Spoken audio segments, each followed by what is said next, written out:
new valve cover gasket. Just go ahead, you can kind of rotate these over.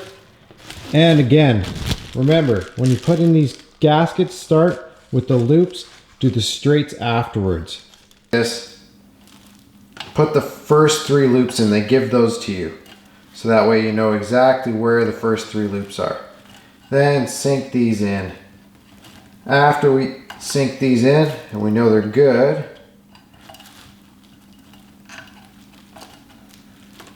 just all the way in.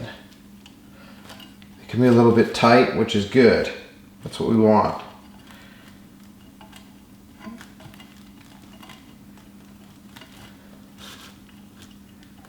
After we do that, take it, find the center. That's right there. Go ahead. You might have to do this part a couple times, but get these in first. That way you can just shove that part in after. And again, another one, just like that. If you don't leave a little extra here, yeah, your gasket's going to be too long. And then you're going to hate it. So, perfect. Now that we've got that sat, oh, we might actually be a little too short now. This is the fun of the gasket. Let's see, if I do that, that'd be enough. Might have to pull a little bit. Yep, perfect. Like I said, it's a balancing act. And it doesn't help that they're both the same part number. So they're both the same gasket. So you don't have to worry about messing that up. Now, let's see here. That goes there. This goes in here.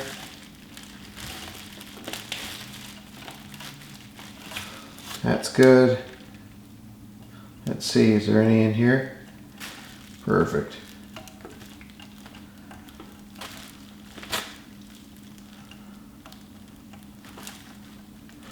Trust me when I say if you don't do the corners first, you will be short. And then you'll be like, why am I so short on gasket?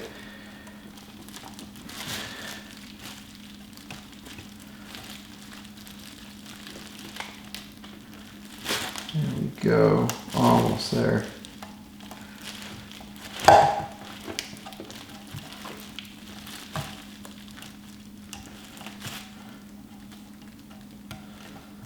Alrighty. Here's one side done.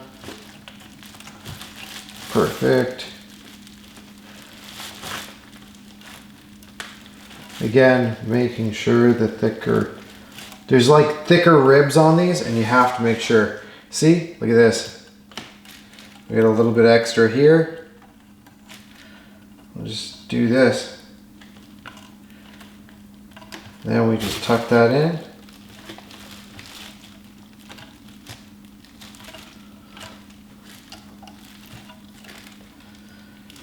And start at the center.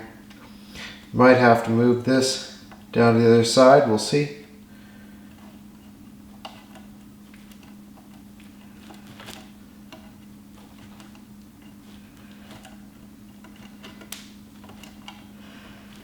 Okay, that's in.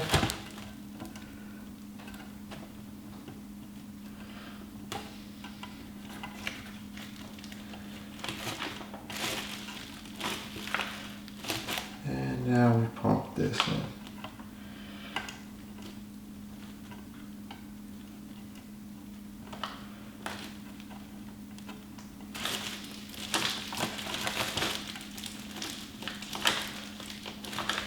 Perfect. Now, make sure it's fully seated all the way around. You don't want anything lifted. If it's lifted, then there's a possibility of leaking.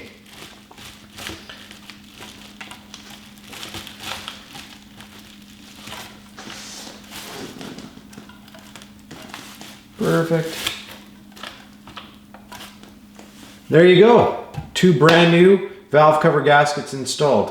What do you guys think of the titanium hardware? Doesn't that look insane? I'm so happy with these MPI valve covers. Now it doesn't come with a little bit of strain, so I'm gonna go ahead and tell you the bolt sizes that you need to purchase if you get these. But man, look how beautiful they are. These are billet aluminum. They give you the coil brackets for free with these ones. And for a small additional cost, you do get titanium hardware, which I think just finishes it off for sure. These cap screws I had to buy separate. The screws to mount our coils were separate. To go ahead and mount our AND lines later, that was separate. I'm gonna go into that in a second. I went into it in another video, but I just wanna quickly graze over it again now. But either way, notice what I did with the paper towel. That's how you can get those tricky spots like down there. Let's see if you can guess the torque pattern now. Inside to outside. So 1, 2, 3, 4, 5, 6, and then 7, 8, 9, 10. Just do it in the, you can do up, down, or across, whatever you want to do. But just start from the inside, move to the outside, and slowly get wider and wider. 106 inch-pounds. As you can see, the center coil mounts on the inside are only a 5/16, and it looks like it's about a half. And again, it's NF, so fine thread. Get the last bolt over here. You're gonna have to put the 15 back on the breaker bar, loosen this, take the belt off the alternator, quickly pull those 2 alternator bolts up. So that way we can get the alternator out of the way and get the last bolt. It's just in there really, really good. All I did is I cracked the bolt loose. This one I took right out, moved it with my pry bar. Now I can quickly put that bolt in and put it to 106 inch-pounds. Grab some plug wires. We'll grab 4 to start. And just slide them on your spark plugs before we put the coils in the way. So that just goes into there. There, we heard it click. That should be just long enough. And again.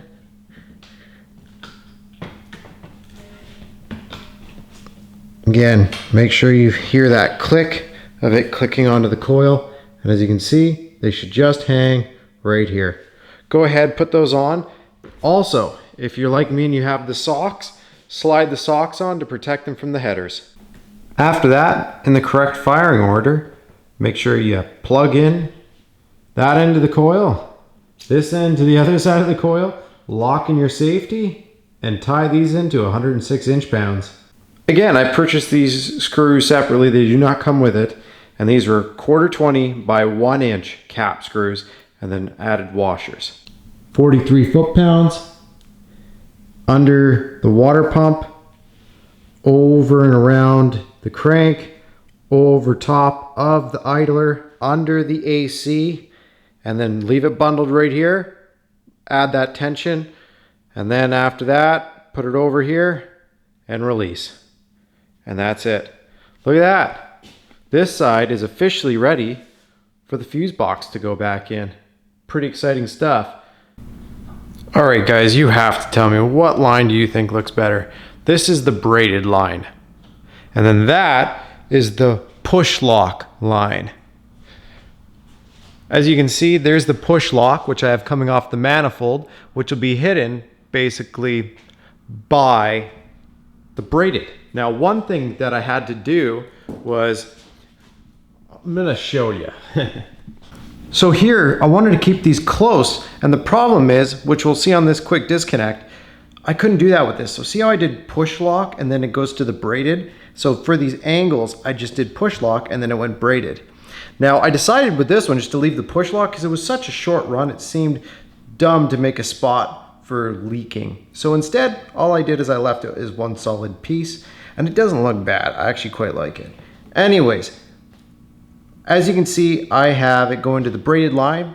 Keep in mind, if you like the look of the twist lock, sorry, that's what it's called, twist lock, you could technically just do twist lock with AN fittings and just run your whole system with this, and this line really doesn't look bad. It's really strong. I just really like the look of the braided. Either way, as you can see, push lock or twist lock can actually press onto these fittings. It's perfect. It locks on, and then all you do is you run it to a push lock to AN fitting, and then that's where I go over to there. Or you could just adapt it to this one, which would be an AN fitting here, but you'd want to do a twist lock 90. And then you tighten it on. Now this, from right here, this one's going to go right to this one. So for this one, you could grab that end again, and then this is a 26-inch run. I'll show you what I did for here. I didn't measure that one because I actually fabricated that line on the car and then tucked it in. Take a look at this though. Doesn't that look mint? You can't even see it. If you wanted to, you could pull it up and over, but I want it actually hidden behind the loom. So see what I mean there? There's a 90 there. I'm gonna add a 90 over there. This can be strapped together a little bit, even if there's one strap right here. Later on, if I really wanted to, I could switch the silver out. I actually don't mind it though, because it just reminds me and anyone that's using it, silver is fuel, black is air. And it's that simple. So, coming over here, you know how long that connector is? If I would have used that over here, it would have blocked the radiator cap. So that's why I need to use that twist lock line right there and then adapt it. I'm gonna put in this last 26-inch line that's right here. And again, that's 26 inches from one fitting to the other fitting. This just simply squeezes on to that fitting right there.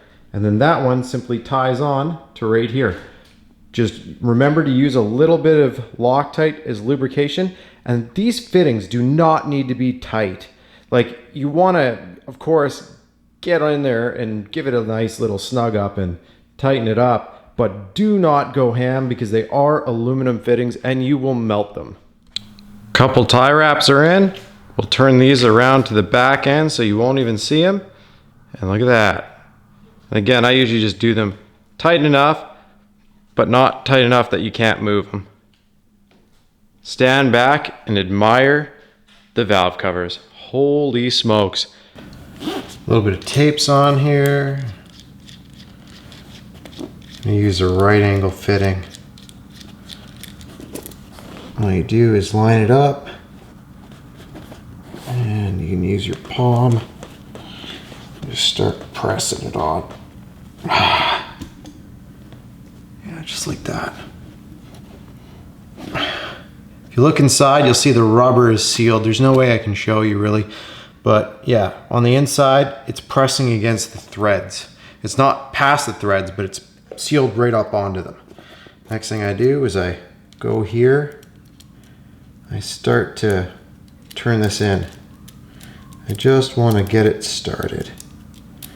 The harder ones are the angled ones. Straight ones are easy because you can basically throw a 19 socket on it and be ready to go. Next thing, tiny bit of Loctite. Prevents it from ever coming undone. Well, you can undo it, but it won't let it unwind itself. Go like this, just start holding it. Later on, the tube itself might start turning. Don't try to stop it. If you do, it'll kink it and it'll look horrible. So get this nice and tight in here. Just like that. Unless you have a vise, go ahead and use a vise. And we're gonna keep the tape away from the threads. Perfect. And then very, very carefully making sure, yep. And then we just go ahead and we tighten it on very, very carefully. And if you do this and you keep your pliers, not your pliers, but your wrenches clean, you won't end up scoring the paint. If you want to, you can make the investment. There are wrenches. I would highly suggest, if you plan on doing this more than once or twice or 3 times, you invest in them. They're not that expensive online. In store, they can be a little bit pricey, but either way, they are a good investment if you're up for it. Especially if you're doing this more than once.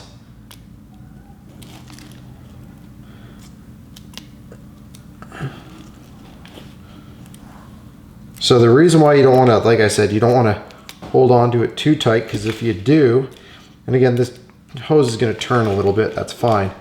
But if you hold on to that hose, it'll end up kinking on you and looking horrible with the braid. As you come near the end, just be careful that you don't jump sides.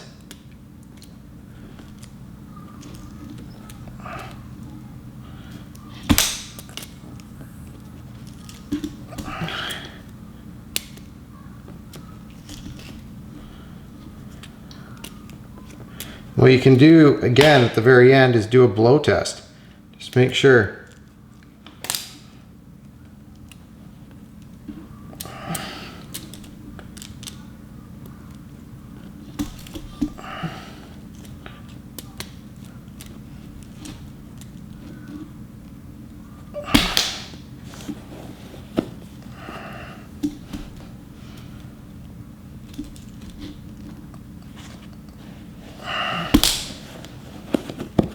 And right about there.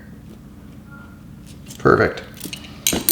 Clean it up since I've got sticky goo all over it, but see, she looks pretty pristine. Literally, all I've got is a little bit of sticky goo on there. After you're done creating your fitting, while you're doing the other side so it doesn't get smacked up, I highly suggest you wrap it like this and then just throw a little bit of tape around here. And what it'll do is it'll keep your fitting, just in case it gets moved around from the line, turning around or anything like that, it's not going to destroy your fitting. That's all there is to it. So we can reuse these connectors. What you can do is you just go and score and try and keep going on it until you get through this. Because what we want to do is eventually break right through this casing. But you don't want to go too deep. All right, I think I got it there. Let's see. Maybe just not. Okay. A little deeper. Just take your time. Come on.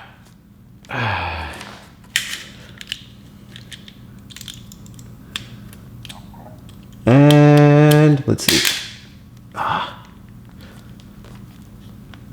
Should just break away after a while.